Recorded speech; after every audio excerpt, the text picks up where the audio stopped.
In November, we'll face the most highly contested mayoral election in years, in decades. If you're not registered to vote, register to vote. If you are registered, get out there and vote. And if you do vote, learn the issues, do some research, come to things like this, and make an intelligent, informed vote. And then making priorities as a city. And the priorities I always put forward were ones that support affordable housing, that support health care, including mental health services and substance abuse services, as well as assuring we would minimize the cuts to HIV and AIDS services here in San Francisco. The challenge for all of us is that who's going to lead the city? Who's going to have that understanding, that commitment to try and provide the very, very best of services in these tough economic times? In Vancouver, they started the safe injection sites, and it still remains a very controversial subject. Do you think that San Francisco is right to start such a program? Yes, it does alleviate emergency room expenses. Yes, it does alleviate misery that results from people who go about injection foolishly. But the simple answer to your question is yes, I support it in all forms. How would you ensure that the critical services provided by nonprofits in distress would continue on? We have to do a far better job of looking internally at what we're doing in the city and county of San Francisco. And I believe that there are hundreds of millions of dollars that we could find in administrative efficiencies internal to the city government, which we could then use to help fund the social safety net, including money for health care for folks with HIV and for AIDS. Successful organizations, they have very strong boards of directors, and I am interested in seeing that the city develop more training for board members. Oftentimes people get on boards because they're a good fundraiser or they're a CPA, but you don't have the across-the-board skills, and sometimes the decisions are not good decisions. It's a cutthroat world, and the bottom line is that we still do not have adequate treatment on demand for substance abuse in San Francisco. So what are you going to do to change this process?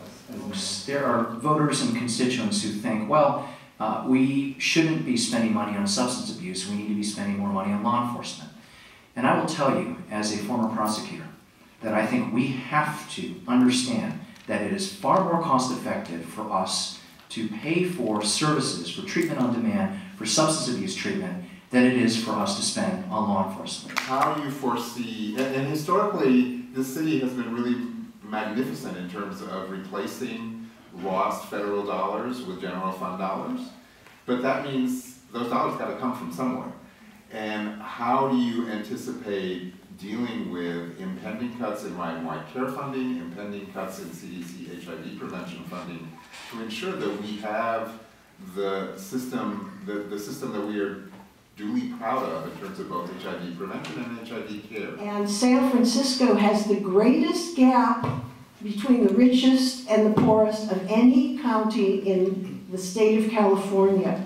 And that is something, these are things that I want to explore, because I reject the premise that we must cut and we must fight over fewer and fewer dollars. No, we must demand more money from those who have way too much. Because we can no longer have a government that we're unwilling to pay for. It is the most important issue really at stake in the next 4 or 8 years, and that is what role government is going to play in people's lives. And I think we have to be visionary here in San Francisco and lead and use political leadership to argue to the electorate that investment in government is a good thing. It creates economic opportunity, but is what a just society is about. It's about caring for our most vulnerable, and those are not they're not inconsistent. We need to have those working together to make sure that we have a government that works for everybody. We can educate and train people in the AIDS service delivery system about elderly issues, or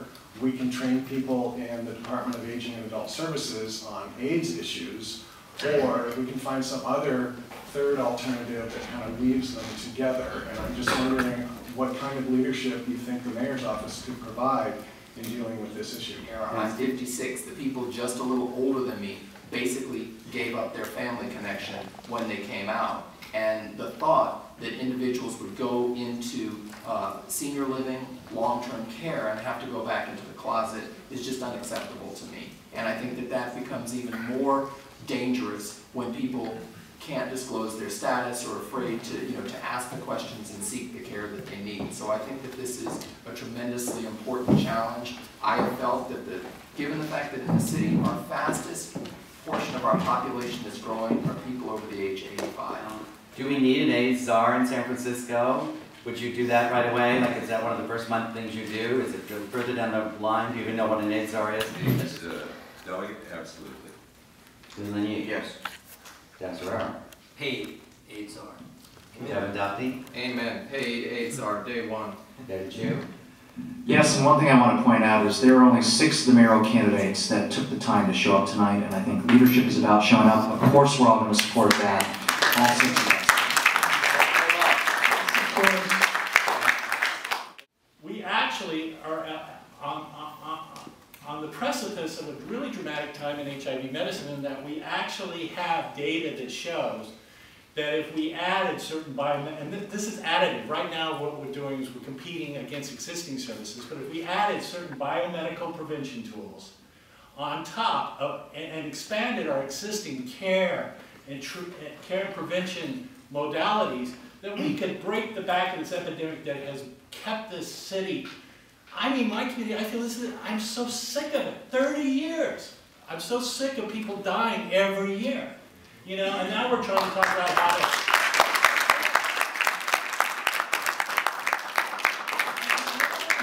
What you will do, I want to hear why you haven't done anything. You're president of the Board of Supervisors.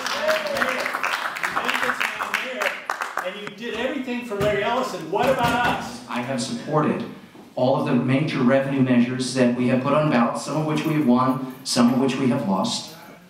I have supported making sure that we protect the safety net for folks who are vulnerable in San Francisco, folks who are poor, folks who are homeless, folks who are addicted to drugs, folks who are addicted to alcohol, folks who have mental health issues, and folks that have HIV.